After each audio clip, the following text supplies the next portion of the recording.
Vamos então abrir a palavra do Senhor em Efésios capítulo 4, verso 31 até o capítulo 5, verso 2. Efésios capítulo 4, a partir do verso 31 até o capítulo 5, verso 2.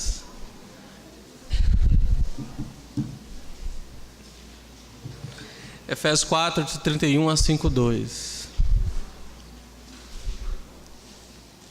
Assim diz a palavra do Senhor. Longe de vós toda a amargura, e cólera, e ira, e gritaria, e blasfêmias, e bem assim toda malícia. Antes, sede uns para com os outros benignos, compassivos, perdoando-vos uns aos outros, como também Deus em Cristo vos perdoou. Sede, pois, imitadores de Deus, como filhos amados, e andai em amor, como também Cristo nos amou, e entregou a si mesmo por nós, como oferta e sacrifício a Deus em aroma suave. Vamos orar. Senhor, em nome de Jesus e para a glória do Teu nome, Deus eterno e bendito, estamos diante do Senhor para glorificar o Teu nome, ouvir a Tua voz, a Tua palavra. Pedimos, ó Deus, em nome de Jesus, ajuda-nos, ó Deus, a vivermos em amor, como Teus filhos amados. Ajuda-nos a andar, a viver, fazendo aquilo que o Senhor tanto demonstrou para nós na cruz, de maneira tão evidente e clara, amando-nos a ponto de Cristo morrer por nós. Que o Senhor nos ajude, em nome de Jesus. Amém. Eu creio que uma das maiores bênçãos que Deus colocou e ordenou para a criação é que filhos têm uma tendência de serem parecidos com seus pais. Para algumas dessas pessoas isso é uma boa notícia, para outras talvez não. É o nariz que parece com o pai, é a orelha que parece com a do pai, o jeito de olhar, o jeito de andar. Dizem que meu filho se parece comigo, eu acho ele parecido com a mãe. Além disso, personalidade, temperamentos. Às vezes você percebe, descobre que é mais parecido com o seu pai do que você gostaria ou do que você imagina. E talvez isso tenha sido criado de modo assim para refletir uma outra coisa e um outro aspecto incrível e sublime. A de que os filhos de Deus devem ser parecidos com o seu pai. Esse é o ponto do texto que nós estamos meditando nessa noite. O apóstolo Paulo vem nos chamando, como cristãos, a vivermos de maneira distinta dos não cristãos no mundo. Ele diz que nós precisamos preservar a unidade do corpo que Cristo e que o Espírito Santo criou, especialmente na igreja local, aqui em nossa comunidade. E isso deve glorificar a Deus, honrar o Senhor. E ele tem dado áreas específicas nas quais nós devemos viver distintamente dos cristãos. Nós fomos salvos pela graça e devemos viver de maneira graciosa como filhos de Deus e servos de Deus. Nós devemos buscar santidade para sermos unidos cada vez mais, para demonstrar e preservar e aperfeiçoar a unidade do corpo, testemunhar a glória de Deus nesse mundo. E ele se concentra em áreas que prejudicam exatamente essa unidade. Ele falou sobre a verdade, por exemplo. Cristãos, por mentir, eles tiram e minam a unidade da igreja. E vocês têm o testemunho ruim para o mundo. Portanto, digam a verdade. Ele diz, naturalmente, para tratar da raiva e da ira injusta, ou da raiva pecaminosa. Ele diz que nós minamos a unidade do corpo quando expressamos a ira de uma forma pecaminosa, quando expressamos ira pecaminosa. Ele não falou apenas de mentir e de raiva, mas ele falou também que nós minamos a unidade da igreja quando ele falou sobre o roubar. Quando há roubo entre irmãos, isso mina a unidade e leva a um mau testemunho no mundo. Ele também lidou com a questão da fala insatisfatória, da fala cheia aquela fala, como nós vimos na semana passada, que causa prejuízo, que prejudica, que é cheia de coisas que trazem horror às pessoas que ouvem. Ele falou sobre essa fala e nos exortou na maneira de falar para ter uma visão de encorajamento dos nossos irmãos. O objetivo é encorajar, é fortalecer e animar os irmãos e irmãs em Cristo. Isso nos leva ao quinto exemplo aqui, que é exatamente o tratar sobre como vivemos na graça de Deus, como devemos viver para a glória de Deus em unidade. Nós devemos viver diferente do mundo para trazer a glória para Deus. E ele fala das atitudes do coração aqui. E são atitudes que se expressam em palavras e ações, em padrões de comportamento. Ele quer que nós lidemos especialmente com a amargura e contrasta a vida de amargura, que se expressa em atitudes, palavras e ações, com uma vida de bondade, uma vida de amor, uma vida de perdão. E ele expressa isso dizendo que essa bondade, amor e perdão é uma marca de alguém que pertence a Deus e que é filho de Deus. Ele quer que nós expressemos isso, porque isso preserva a unidade do corpo, dá testemunho da graça soberana que está em ação, operando em nós, operando em mim, operando em vocês, e nos fazendo cada vez mais parecidos com o nosso Deus. O apóstolo Paulo está dizendo aqui algo extraordinário, absolutamente impossível para nós, sem a graça de Deus. Ele está nos dizendo que nós devemos afastar atitudes, palavras, ações que mostram ressentimento contra a providência de Deus em nossas vidas. Nós devemos colocar de lado atitudes, palavras e ações que mostram que nos ressentimos com o que Deus tem feito em nossas vidas, que não cremos na bondade da providência de Deus em nossas vidas. E assim a gente se torna amargo, ressentido. Começamos a expressar essa amargura na atitude, na palavra, nas ações, e sempre isso é expresso contra as pessoas que estão perto de nós. Ele está dizendo que devemos descartar essas atitudes, palavras, ações que mostram isso, ressentimento contra a providência de Deus. Devemos ser bondosos, devemos perdoar por causa da bondade de Deus para conosco em Cristo Jesus, por causa do perdão de Deus por nós. Na verdade, o apóstolo Paulo diz que devemos procurar ser como Deus em nosso comportamento, que devemos amar a Cristo como Cristo nos amou, que devemos amar o irmão como Cristo nos amou, e que eu e vocês mudemos o nosso comportamento de amargura e ressentimento para perdão e amor. Nós vamos olhar para esse texto hoje à noite, e a primeira coisa que nós vamos ver é que tem a ver com essa inclinação pecaminosa para o ressentimento contra a providência de Deus em nossas vidas, que nos torna amargos. A segunda tem a ver com a predisposição piedosa criada pela graça, de termos uma atitude gentil e perdoadora. E a terceira tem a ver com o fundamento para tudo isso, que é imitarmos Deus como nosso Pai e Cristo Jesus como nosso Salvador. Ele é o nosso Salvador, Deus é nosso Pai, devemos fazer igual eles fazem. Então eu quero convidar a olhar para essas três coisas aqui. Primeiro, Paulo diz que você deve tirar aquilo que é ruim, as disposições, as atitudes, as palavras e as ações pecaminosas. Veja o verso 31. Longe de vós toda a amargura e cólera e ira e gritaria e blasfêmia, bem como toda malícia. A primeira coisa que eu quero que você, meu irmão, veja é que Paulo nos está falando sobre uma inclinação do nosso coração para ressentir-se contra a providência em nossas vidas, que nos torna amargos. Ele diz: toda amargura, cólera, ira, gritaria, calúnia sejam afastadas juntamente com toda malícia. Você consegue perceber o que Paulo está dizendo aqui? Ele está dizendo para você pôr de lado, para longe de você, para distante de você, essas disposições, essas inclinações, essas atitudes, essas palavras, essas ações que fazem parte de uma natureza caída. Ele está falando da atitude de coração. Ele está falando de uma visão de vida. Que quando recebemos bênçãos nessa vida, não reconhecemos adequadamente que Deus nos deu essas bênçãos. E então quando enfrentamos as coisas difíceis nessa vida, quando enfrentamos provações na nossa vida, ficamos amargurados, ficamos ressentidos porque pensamos que Deus, de alguma forma, não nos abençoou e nos enganou. Que Ele realmente não se importa conosco, que Ele não é bom o suficiente. E essa amargura então se transforma em palavras, se transforma em ressentimentos, em raiva para com as pessoas ao nosso redor.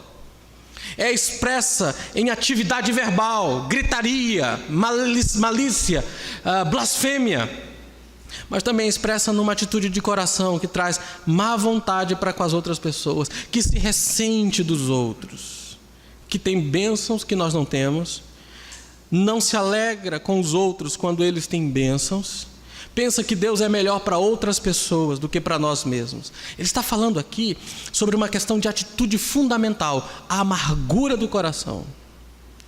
E o apóstolo está lidando com a questão dessa predisposição, essa atitude. Ele fala, ao lidar com isso, ele usa e fala especificamente de atitudes que se manifestam usando algumas palavras interessantes. Uma é a amargura.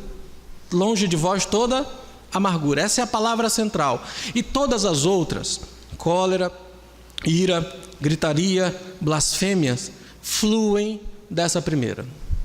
A amargura dá origem a todas essas outras coisas descritas no verso 31. Amargura aqui se refere a um espírito amargurado ou ressentido. É a reação autopiedosa às coisas que acontecem não do nosso jeito. Especialmente quando pessoas pecam contra nós. Quando pessoas fazem coisas erradas contra nós. Quando nós estamos amargurados, nós permitimos que tudo fique azedo, que tudo seja azedado pelo ressentimento. Nutrimos nossas queixas, nós impedimos que as queixas morram. Uma pessoa amarga sempre acha algo para reclamar, sempre verá o que há de pior em uma pessoa, o que há de pior em alguma coisa. A amargura é isso. Ressentimento de alguma coisa que fizeram contra você, que é alimentado em seu coração, e você não consegue olhar coisas boas o tempo inteiro. Há muito amargor, azedume. A palavra tem ideia disso, de uma coisa azeda. Sabe, pessoas que são sempre amarguradas e ressentidas. Consequentemente, elas expressam isso em cólera, em uma hostilidade assentada, em uma disposição hostil. Alguém que é sempre descontente, irado, zangado. E um crente descontente, um crente zangado e irado, descontroladamente, entristece o Espírito Santo de Deus. Veja que ele usa a palavra gritaria. Há um ódio, uma cólera, uma raiva dentro do coração que nasce dessa amargura, e essa cólera ainda é algo aparentemente interno. Mas há um ódio, há uma disposição hostil, ali dentro, há uma cólera pronta para explodir. E ela explode. Ela explode em gritaria. O que é isso? Você já viu pessoas discutindo? Já viu pessoas levantando a voz numa discussão? Alguém gritando com alguém porque está com raiva, está amargurado sobre alguma coisa? E quando essa raiva se explode em gritos, ela não apenas expressa-se na altura do grito. É uma gritaria intensa, que flui dessa cólera, que flui da ira. Gritar alto. Pode ser uma palavra até para briga mesmo, para alguém que está brigando. Mas ele não apenas está gritando, né? Ele está expondo todo o seu azedume, toda a sua raiva. E aí você vê, a pessoa nesse estágio começa a lançar contra o outro todas as acusações de todas as coisas que vinham acumulando dentro do seu coração. Porque você é isso, porque você é aquilo, porque você fez isso, porque você... Mas você já perdoou, não tem... E começa e vai, uma coisa atrás da outra. Gritarias. Somado a isso, blasfêmia. E a palavra blasfêmia significa falar mal de alguém, do outro. Refere-se a falar mal de Deus, mas também fala de falar mal às pessoas. Especialmente quando essas pessoas não estão perto. De todos os pecados contra uma pessoa, este é um dos que mais machucam, porque calúnia prejudica a reputação de alguém.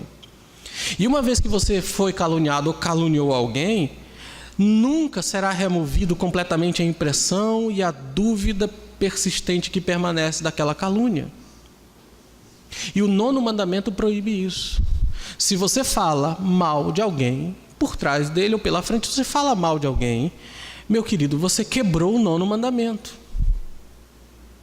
Não dirás falso testemunho, não vai falar contra alguém alguma coisa mentirosa. O breve catecismo da nossa igreja interpreta corretamente o nono mandamento ao dizer que uma das coisas positivas do nono mandamento é que isso requer de você a preservação e a promoção do bom nome do nosso próximo. Então, se você não preserva o bom nome do próximo, você quebra o nono mandamento. Se você fala mal por trás dele, isso é a quebra do nono mandamento. Isso desonra a Deus, isso é pecado. E esse é um pecado que deveríamos nos guardar cuidadosamente contra, porque é tão natural e às vezes tão agradável à nossa natureza pecaminosa. Criticar pessoas, falar mal das pessoas, sempre falando de coisas que as pessoas não fizeram como deveriam ou fizeram errado. Jesus diz que se você tem uma queixa contra alguém, você não deve falar disso para outras pessoas, mas deve ir pessoalmente e tentar resolver isso com essa pessoa. Mateus capítulo 18. E você está proibido, portanto, de comentar isso com qualquer outra pessoa. Vá primeiramente ao seu irmão, mas se ele não te ouvir, aí você procura duas pessoas, uma pessoa, leva lá, vai conversar, mas fica entre vocês para resolver com o irmão. Trazer a igreja, publicar a igreja é o último caso, quando essa pessoa resistiu à chamada de atenção. Meus irmãos, se queremos nos unir ao ataque do diabo contra o evangelho, a primeira coisa que deveríamos fazer, se queremos nos unir ao ataque do diabo contra o evangelho, a primeira coisa que deveríamos fazer é espalhar fofoca, insinuações sobre outros cristãos, sobre a igreja, críticas, falhas. E a gente faz isso, sabe, sem perceber, né? Ou até percebendo. Estamos sempre criticando, falando mal, inclusive da igreja.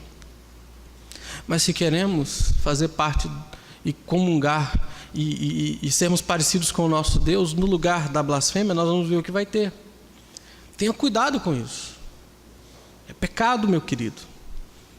E isso é seguido de malícia, que não é apenas uma má vontade, má intenção para com os outros, mas a amargura, o ressentimento, o ódio, a cólera chegaram a um nível em que você não apenas faz o mal ao falar mal de alguém, mas você também prejudica intencionalmente. Há uma má intenção do seu coração contra a pessoa.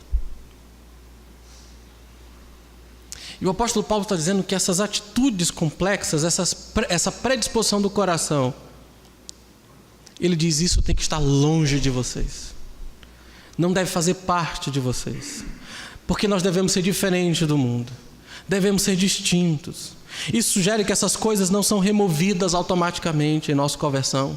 Uma vez salvos, nós devemos honrar a Deus, bendizendo os outros, desfrutando das bênçãos de Deus. Devemos nos aplicar a remover essas atitudes malditas do nosso coração.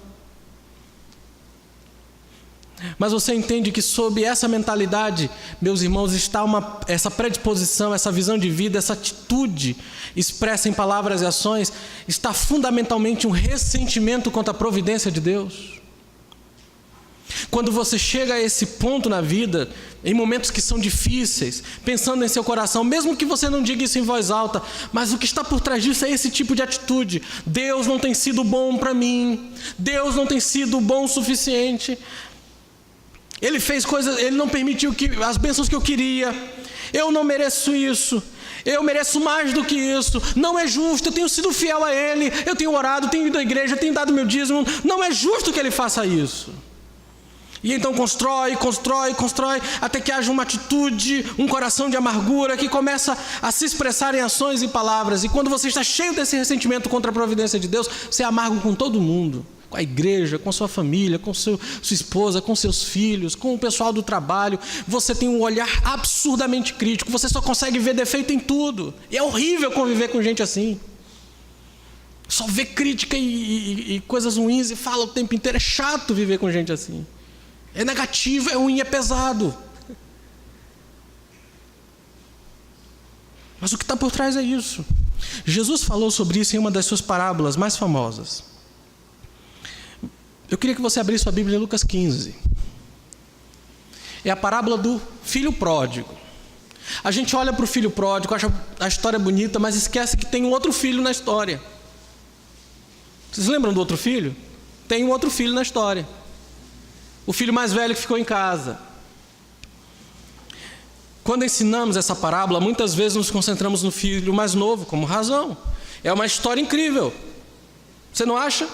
O cidadão sai de casa, pega parte da herança, desperdiça totalmente ela com farras, com mulheres, com bebedeiras, e então vem, ele finalmente cai em si da loucura que fez, volta para seu pai, e o pai o recebe. É uma história incrível. Muitas vezes nos concentramos no pai, e é exatamente, me parece ser um dos pontos da parábola. E isso é apropriado, porque ele é um pai notável. Ele foi profundamente ferido por esse filho. O filho agiu como se dissesse: eu queria que o senhor já tivesse morrido, para que eu pudesse viver livre do jeito que eu quiser.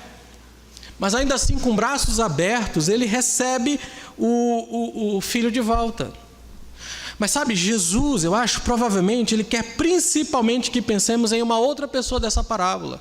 Porque essa parábola faz parte de 3, que começou com uma pergunta feita no início do capítulo 15. Abra lá e veja, qual é a afirmação do capítulo 15 que levou Jesus a contar essas parábolas. Ele diz assim: e aproximando-se de Jesus, todos os publicanos e pecadores para os ouvir, murmuravam os fariseus e os escribas, dizendo: esse recebe pecadores e come com eles. Aqui está a questão que levanta o problema das parábolas, porque olha o que diz o verso 3: então, por causa do que foi dito, lhes propôs Jesus esta parábola, e ele conta 3 histórias: a ovelha, a dracma e o filho perdido. E mais, a narrativa do filho pródigo não termina com um final feliz para o filho mais velho, você percebe? Para no pai repreendendo e acabou a história. Provavelmente ele quer focar aí. Quem é esse? Esse é o irmão mais velho. Agora, eu digo porque Jesus termina a história falando sobre o irmão mais velho. E geralmente, quando você conta uma história, é a última coisa que você diz que deve focar um pouquinho a narrativa. Você quer que as pessoas lembrem da última coisa que você disse. E dos versos 27 a 32, nós temos a resposta dele. Você lembra, irmão mais velho? Olha lá, 27 a 32. E ele informou: veio teu irmão e teu pai mandou matar o novilho cevado, porque o recuperou com saúde. Verso 28, o que aconteceu? Ele se indignou. E o que ele quis? O que ele fez? Não queria entrar. Saindo, porém, o pai procurava conciliá-lo. O mesmo pai que recebe o filho agora vai atrás do outro. Ele é o conciliador da história. Mas ele respondeu ao seu pai: veja agora a cólera e a ira. Há tantos anos que te sirvo sem jamais transgredir uma ordem tua. Nunca me deste um cabrito sequer para alegrar-me com os meus amigos. Vindo, porém, este teu filho, que desperdiçou os teus bens com meretrizes, tu mandaste matar para ele o novilho cevado. Então ele respondeu ao pai: meu filho, tu sempre estás comigo, tudo o que é meu é teu. Tipo, se você queria fazer uma festa com seus amigos, você podia ter feito. Você está aqui comigo, é teu. O que é meu é teu, do mesmo jeito que ele deu a herança para o menino, é teu. Entretanto, era preciso que nos regozijássemos e nos alegrássemos, porque este teu irmão estava morto e reviveu, estava perdido e foi achado. Olha o verso 28. Há tantos anos eu te sirvo. Veja a atitude do irmão mais velho para com seu pai. O filho pródigo voltou para casa, o pai abateu um bezerro, uma festa começou. Meu filho que estava perdido foi encontrado, ele voltou para casa, ele está na família. E a resposta do irmão ao pai, você lembra? Você nunca fez isso por mim. Isso aqui é atitude rancorosa, amarga, tanto para com o pai quanto para com o irmão, este teu filho. E você lembra ainda, pior do que isso, pior do que isso é que isso não era verdade. Você lembra do que o pai disse a ele? Meu filho, tudo o que eu tenho é seu. Não é verdade? Mas ele estava amargo. Ele sentiu que de alguma forma tinha o menor pedaço do bolo, o pedaço pequeno da carne, a fatia menor da pizza. Ele não estava sendo tratado como ele considerava que merecia, apesar de tudo que o pai tinha era dele. Ele era cheio de amargura. E Jesus nos mostra essa raiz da amargura. E o apóstolo Paulo está dizendo, não é assim que devemos ser como crentes. Não devemos ter essa amargura expressa em atitudes, palavras e ações na vida cristã. Mas você sabe, isso é muito fácil de dizer. E há algumas coisas muito difíceis nessa vida que tornam muito fácil nutrir esse tipo de amargura, de ressentimento. Então dizer não seja amargo é uma pílula amarga para engolir por pessoas que receberam um golpe que os levou a essa amargura. Então, com certeza, Paulo tem algo a mais a dizer além disso aqui. E é isso que ele faz. Ele não apenas diz a você, pare de fazer isso. Ele diz outras coisas. Mas a pergunta que eu faço para você é, será que no seu coração não está exatamente isso? Amargura e ressentimento? Que no fim das contas é contra Deus, o grande provedor de tudo. Deus governa a sua história. Atos bons e ruins sobre a sua vida vêm dele. Nós precisamos lembrar disso. Nada que acontece contigo acontece sem a permissão de Deus. Mas às vezes nós somos ensinados por uma falsa teologia, uma teologia diabólica, de que Deus tem um compromisso de nos fazer vencer em todas as áreas da vida e, portanto, nunca devemos ter nenhum sofrimento, nenhuma perda, nenhuma dor. Mas o mundo é marcado de perdas, de sofrimento e de dores. E Deus usa perdas, sofrimentos e dores para aperfeiçoar você e levar você para o céu.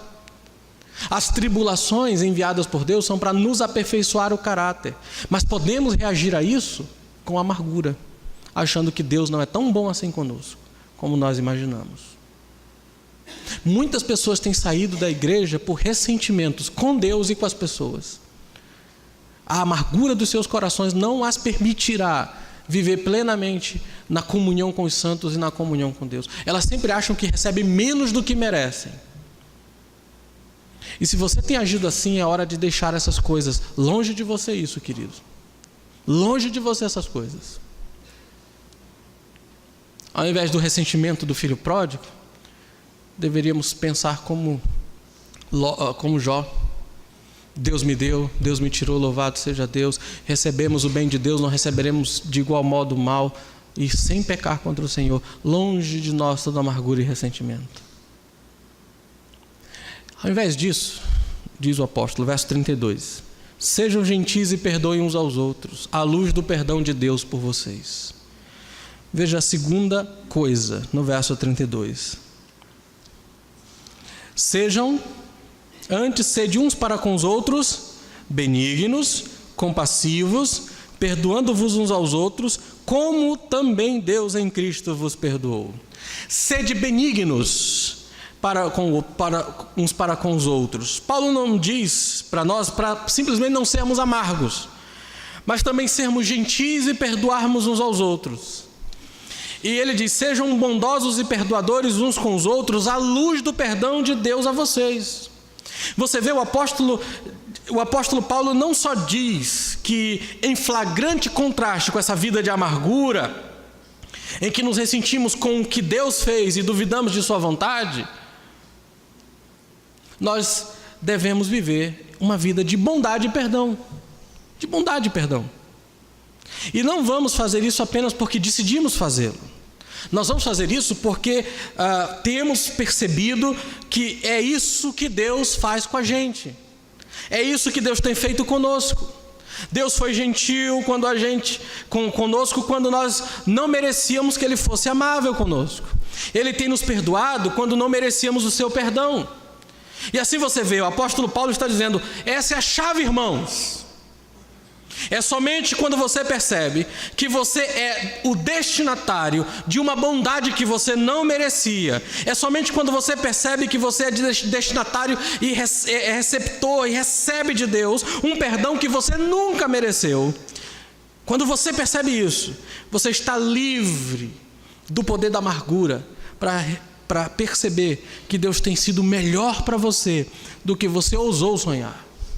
Ao invés de pensar que Deus não tem sido tão bom para você quanto deveria, você lembra, Deus é muito melhor do que eu mereço. Deus age comigo com muito mais bondade do que eu mereço. em seu amor, em sua bondade, em sua benignidade, Ele age para o seu bem o tempo inteiro. Ele libertou você para ser bondoso com aqueles que não merecem ser bondosos na tua vida, e para perdoar aqueles que profundamente ofenderam você e que não merecem ser perdoados por você, mas você perdoa, porque você é um filho de Deus, porque você foi perdoado por Deus. Ele te libertou. E como Ele fez isso? Simplesmente dizendo para você fazer isso? Não. Ao mostrar primeiro o seu amor, a sua bondade, o seu perdão, a mostrar para você de uma maneira tão pródiga que literalmente muda a sua vida. Olha o quanto Deus foi bom com você, olha o perdão que Ele tem feito para você, veja as suas falhas, veja os seus fracassos, como a gente repete isso na presença dEle, e Ele continua perdoando, Ele continua fazendo bem, Ele continua cuidando de nós. Aliás, o Paul Tripp, que escreveu um livro chamado Instrumentos na Mão do Redentor, ele diz que nós precisamos lembrar do Evangelho sempre, porque o Evangelho nos ajuda a agir com as pessoas corretamente. E ele diz assim: não há pecado que você tenha cometido, que alguém tenha cometido contra você, que seja tão grave, não importa que nível seja, tão grave quanto o pecado que você cometeu contra Deus. Quando você é perdoado por Deus, você percebe que há em seu coração, então, liberdade para perdoar as pessoas do mesmo modo. É isso que Paulo está dizendo aqui. Sabe, Jesus conta uma história de uma mulher assim. Eu quero convidá-los a voltar para Lucas de novo. Agora Lucas 7. É o Evangelho de Lucas. Quem sabe um dia, se Deus permitir, pela sua providência, nós não estudemos o Evangelho de Lucas em nossa igreja. Que Evangelho lindo. Lucas capítulo 7. Essa é uma história de uma mulher imoral. A partir do verso 36. Ela tinha uma reputação terrível na comunidade. E aí conta-se a história de que um dos fariseus convidou Jesus para jantar. Lá no verso 36. Entrando na casa do fariseu, tomou lugar à mesa. Vocês lembram da história, né? Um dia, então, ela aparece onde Jesus estava hospedado e ela começou a ungir os seus pés. Veja o texto. Eis que uma mulher da cidade, pecadora, sabendo que ele estava na mesa da casa do fariseu, levou um vaso de alabastro com unguento e entrando por detrás aos seus pés, chorando, regava-os com lágrimas e os enxugava com seus próprios cabelos e beijava-lhes os pés e ungia com unguento. Os fariseus ficaram indignados e disseram assim: se esse fosse profeta, ele saberia quem é a mulher que lhe tocou, que ela é pecadora. Como se ele dissesse: se esse cara fosse realmente quem ele diz ser, ele saberia que tipo de mulher está tocando nele. E você lembra quando Jesus faz? Ele se volta para ele. E o que ele diz? Deixa eu contar uma história para você. E olha a história. Simão, uma coisa tenho a dizer-te. Ele diz: diga, mestre. Certo credor tinha 2 devedores, um lhe devia 500 denários, outro 50. Não tendo nenhum dos 2 com que pagar, perdoou-lhes a ambos. Qual deles, portanto, o amará mais? Respondeu-lhe Simão: suponho que aquele a quem mais perdoou. Você julgou bem. Você julgou muito bem. Olha só. E voltando-se para a mulher, disse Simão: vê essa mulher? Entrei na casa dela, entrei na tua casa, não me deste água para os pés. Quando alguém era convidado para casa, a pessoa que convidava mostrava apreço pela pessoa que estava sendo recebida, fazendo algumas coisas. Dentre elas, lavar os pés. Chamava um escravo com água para poder lavar o pé.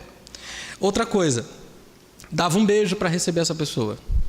Ungia a cabeça com óleo. Colocava um cálice cheio de vinho. Essa era a demonstração de que a pessoa era muito bem recebida. Olha o que Jesus diz: entrei na tua casa, não me deste água para os pés. Essa, porém, regou os meus pés com as lágrimas e os enxugou com seus cabelos. Não me deste ósculo, ela, entretanto, desde que entrei, não cessa de me beijar os pés. Não me ungiste a cabeça com óleo, mas essa com bálsamo ungiu os meus pés. Verso 47 é o ponto da parábola, da história, da narrativa. Portanto te digo, perdoado-lhe são os seus muitos pecados, porque ela muito amou. Mas aquele a quem pouco se perdoa, pouco ama. Então, ele disse à mulher: perdoados são os teus pecados. E aí eles começam a criticá-lo: quem é esse que te perdoa pecado? E Jesus diz à mulher: a tua fé te salvou, vai-te em paz. O ponto é esse aqui. Ele diz: você sabe o que?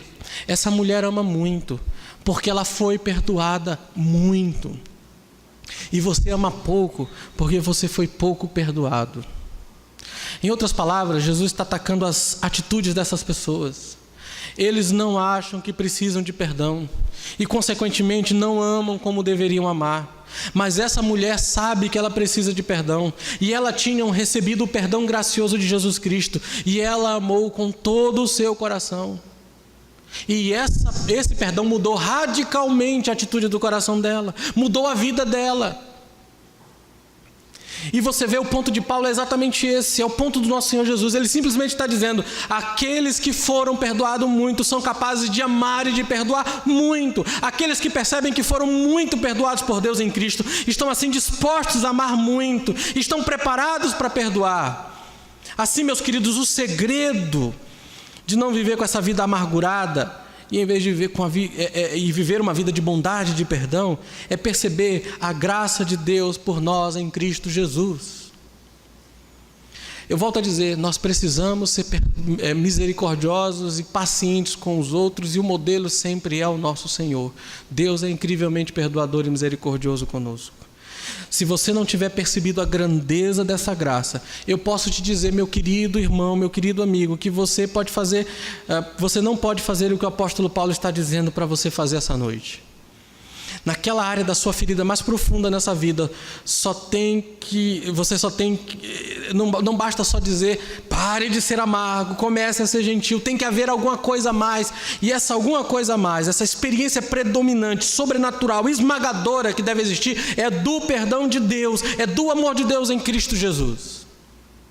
Quando surge essa experiência dominante, poderosa, sobrenatural do amor de Deus, do perdão de Deus, da bondade de Deus em Cristo, isso nos liberta, meus irmãos, para deixar de nos entregar a nós mesmos, de nutrir amargura, negando a nós mesmos e entregando-nos ao amor e o perdão e a bondade com os outros. Por isso você precisa alimentar o seu coração com a grandeza do amor de Deus por você. Olhe para você, olhe para os seus pecados, veja o quanto Deus te ama, veja o quanto Ele te perdoou. Alimente isso no seu coração. Não alimente o seu coração com justiça própria, com a boa pessoa que você é, com a pessoa certa, que tudo faz certo, que tudo é correto com você. Não faça isso. Não construa uma justiça própria. Isso é destrutivo para a sua alma.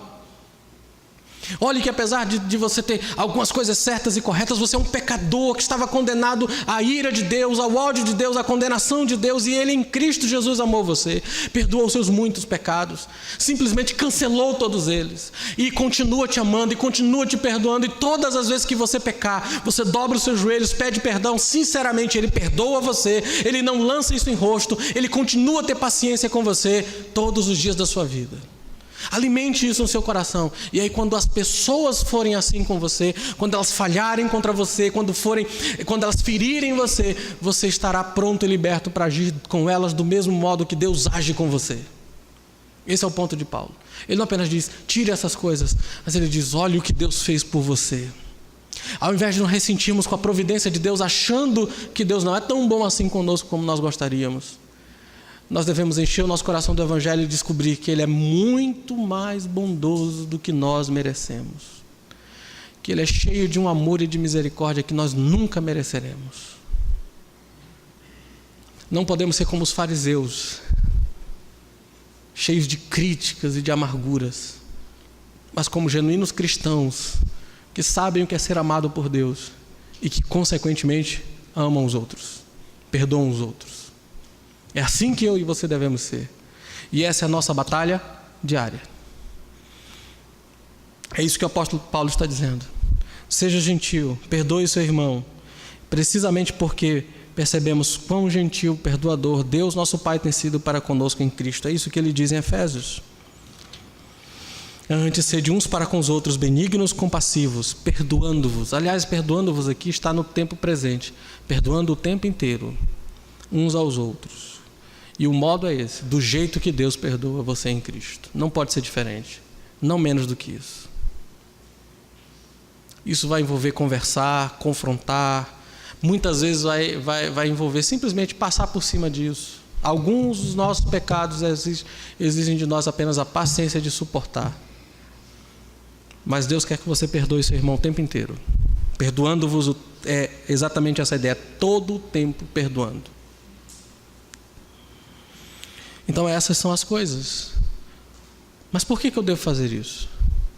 Por que eu devo deixar a amargura, ressentimento, cólera, ira, gritaria, blasfêmia, malícia e no lugar ser bondoso, benigno, compassivo, perdoando? Aliás, eu gosto muito da construção do verso 32, quando ele diz assim, sede é o imperativo, o tempo inteiro. Para com os outros o quê? Benignos, compassivos e perdoando, descreve o modo como você é benigno e compassivo. Como é que eu cumpro a ordem de ser benigno e compassivo com meu irmão? Ele diz, perdoando, assim como Deus em Cristo perdoa. Esse é um modo como Paulo constrói o pensamento. Você só é benigno e compassivo com seu irmão quando o perdoa. E quando o perdoa do modo que Deus perdoa você. Mas como é que eu faço? Por que eu faço isso? O que está por trás de tudo isso? Veja o versos 1 e 2 do capítulo 5. Seja como Deus, que é seu Pai. Viva no amor, à luz do amor de Cristo por você. Versos 1 e 2. Isso leva à última coisa. Você vê o versos 1 e 2 do capítulo 5? Portanto, sede o quê? Imitadores de Deus, como filhos amados. A palavra imitar vem de uma palavra que a gente conhece muito bem. É a palavra mímica. Lembra, é a raiz da palavra mímica. E existe em nós uma natureza, na nossa natureza, uma predisposição a imitar quem admiramos. Se você não acredita nisso, é só olhar os adolescentes. Se eles têm ídolos da música, do esporte, o que é que eles fazem? Vestem a roupa que esse povo veste, corta o cabelo do jeito que esse povo corta o cabelo. Então, os ídolos modernos têm um cabelo esquisito, diferente dos ídolos da minha época. Então, por exemplo, jogadores de futebol mirins amam ser Neymar. O Barcelona vai perder um monte de camisa agora. Então, isso é ruim para esses adolescentes, porque o Neymar muda de cabelo como muda de camisa. Mas eles não querem imitá-lo? Vestir, cabelo. Um ídolo da música, o jeito de se vestir, é da nossa natureza. Pregadores, quando estão começando, tendem a imitar o estilo de pregação dos pregadores que admiram. Conheci muitos colegas que eram parecidos com pregadores aqui da cidade, ou que eram parecidos com pregadores de fora. Vejo muitos pastores que acabam tendo um jeitão de Hernandes, um jeitão de Augustos. É da nossa natureza isso. Deus nos criou para imitar, porque Ele nos criou para imitá-lo, para copiá-lo e seguir os seus passos. E eu quero que você faça uma pausa por esse momento e pense sobre quão radicalmente centrado em Deus é esse modo de vida aqui. Ele diz, copie Deus. Aprenda Cristo. Não entristeça o Espírito. É isso que a gente aprendeu até agora. Veja, tudo focado em Deus. É tão radicalmente centrado em Deus. Gira em torno de quem Deus é. Devemos ser como o nosso Pai, devemos ser como o nosso Salvador, não devemos entristecer o Espírito Santo que nos ama e quer que sejamos como o nosso Pai e como o nosso Salvador. Tudo na abordagem de Paulo leva a uma vida centrada em Deus. É por isso que eu digo que o modo de transformar nossas vidas é pensar em Deus. Teologia, doutrina, é fundamental para a vida cristã. Não diga e não permitam que as pessoas enganem vocês dizendo que doutrina não tem importância. Aqui está Paulo dizendo, doutrina é essencial. Imite a Deus. Mas como é que eu vou imitar Deus se eu não sei quem Ele é? Se eu não conheço os seus atributos? Se eu não sei como Ele age? Se sermões que são pregados nas igrejas só falam do quanto eu sou bom, o herói da história, e que Deus, até Deus me admira. Não, porque os sermões que a gente ouve aí é que você é o super poderoso e Deus fica ali admirando você como um pai bobo vendo o filho jogando futebol. Não é assim. O centro do universo não é você, não sou eu, não são os homens, é Deus. O universo inteiro gira em torno dele. Aliás, o universo está em suas mãos. Paulo diz em Colossenses que Jesus é o centro da realidade. Nele tudo subsiste. Nele, dentro dele, circunscrito a ele, tudo que existe se mantém coeso, continua existindo. O universo é cristocêntrico. O universo é centrado em Deus. E nós devemos ser também. Isso é fundamental para nós. É tudo sobre Deus, queridos. É tudo sobre ser sua imagem, sendo o que Ele queria que fôssemos.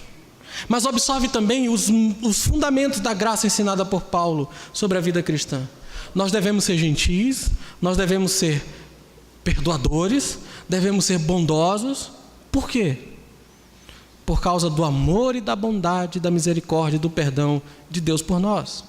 Porque Deus tem sido gentil com ingratos, com egoístas. Nós devemos ser gentis com os ingratos e com os egoístas. Porque o perdão de Deus foi dado àqueles que não merecem o perdão. Nós devemos perdoar aqueles que não merecem perdão. Porque o amor de Cristo foi dado ao não amável, ao não amoroso. Nós devemos amar o não amável e não amoroso. É uma coisa incrível. O apóstolo Paulo está dizendo que quando percebemos a grandeza do perdão, bondade, amor e misericórdia de Deus por nós, isso terá um efeito transformador da vida.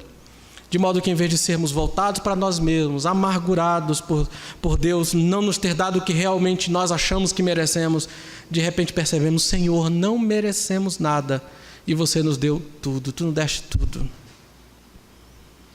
Ele diz: sede, é um imperativo, é uma ordem. Sejam o tempo inteiro imitadores de Deus. Por quê? Ele diz: porque você é um filho amado de Deus. Deus amou você e adotou você na família dele por meio de Jesus. Você é o filho querido dele. Como um filho imita o pai, você deve imitar o seu pai. E como é que é isso? Ele dá duas ordens: imitai o pai, verso 2, e andai em amor. A palavra andar aí significa viver. É o estilo de vida. Viver o tempo inteiro, constantemente. Andar assim significa que você faz isso sempre, que isso faz parte do modo como você existe. Andai em amor. Você deve amar o tempo inteiro o seu irmão e as pessoas ao seu redor. E o modelo novamente é: como também Cristo nos amou e se entregou por nós mesmos como oferta e sacrifício a Deus em aroma suave. O apóstolo Paulo está dizendo que a chave para não ser uma pessoa que amarga, mas uma pessoa capaz de perdoar e amar, apesar das outras circunstâncias, apesar da maneira como as pessoas tratam você, é perceber que Deus tem feito por você algo incrível em Jesus Cristo.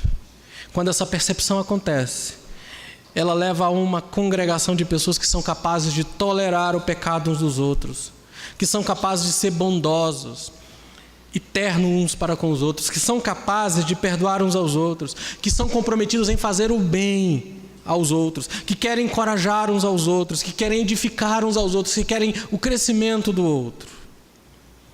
Quando o mundo vê, ele diz: o que está acontecendo com essa gente? Eles são diferentes, eles não são egoístas, eles se sacrificam do mesmo modo que Jesus se sacrificou na cruz. Nós nos sacrificamos pelo nosso irmão. O tipo de amor que Deus quer de você é autossacrificial. Eu sempre gosto de fazer uma pequena comparação aqui. Todos nós aqui nessa noite conhecemos João 3,16. Eu duvido que alguém aqui, membro de uma igreja, não conheça esse verso. Porque Deus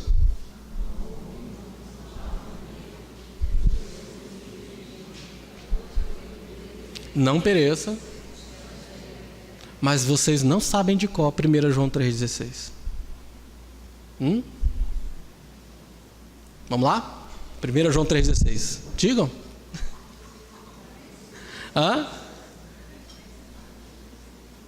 Então abra sua Bíblia, 1 João 3,16. Abra lá, decore o texto.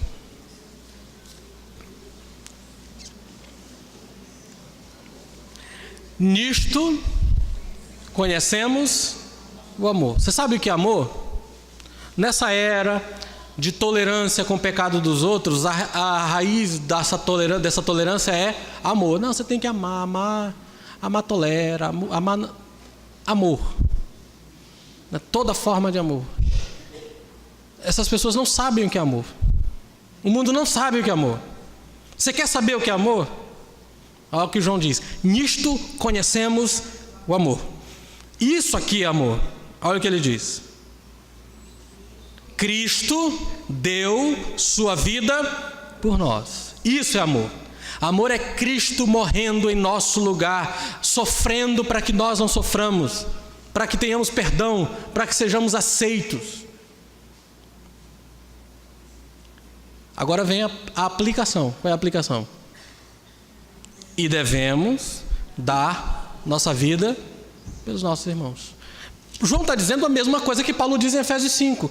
Andar em amor, como também Cristo nos amou e se entregou a si mesmo por nós como oferta, sacrifício e aroma suave. Do jeito que Cristo sacrificou-se por amor a nós, nós devemos nos sacrificar por amor aos nossos irmãos. Esse é o tipo do amor que se sacrifica pelo bem do outro, que se sacrifica pela felicidade do outro. É prático, é ativo, não é de palavras. E quando você faz isso, o mundo olha para nós e diz: como é que o cristão daquela congregação passou pela mesma coisa que meu irmão passou, mas meu irmão é amargo, e esse cristão é terno, doce, bondoso e amoroso? Por que que esse crente age assim? É porque ele reconhece que Deus é bom e que até mesmo as provações que passa por ele se destinam para o bem dessa pessoa. E assim podemos confiar nele, confiar na sua bondade.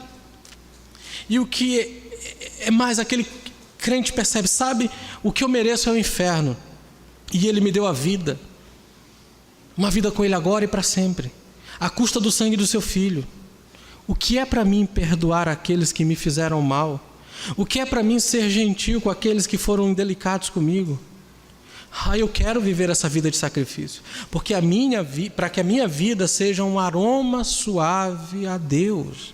Assim como Cristo sacrificou-se como um aroma de adoração a Deus, quando nós amamos os irmãos sacrificialmente, isso é recebido por Deus em adoração, um aroma suave que lhe agrada. Eu quero viver uma vida de sacrifício para que minha vida seja um aroma doce oferecido a Deus em ações de graça, pela bondade que Ele mostrou a esse pecador merecedor do inferno. E é isso que Paulo está dizendo para você e eu fazermos. É radical, não é? Muito.